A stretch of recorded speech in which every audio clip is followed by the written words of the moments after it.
जेवढे जेवढे याच्यातले MAIDCचे अधिकारी आहेत, जेवढे जेवढे डेप्युटी सेक्रेटरी आहेत, कृषी विभागाचे जे अधिकारी आहेत, त्या सगळ्यांना लाईनीवर घ्यायची गरज आहे.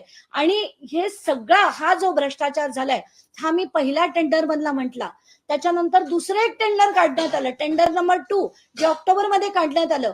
पण त्याची माहिती RTI खाली सुद्धा दिली गेलेली नाहीये.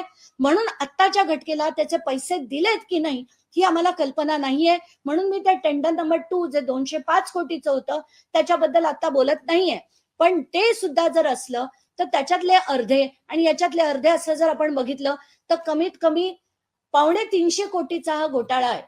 तर हा जो सगळा अंधाधुंद कारभार झालाय, तर माझी थेट मागणी आहे की आता तरी कृषी मंत्री तेव्हाचे आणि आताचे मंत्री धनंजय मुंडे हे मंत्री बनण्याच्या योग्यतेचे नाहीत.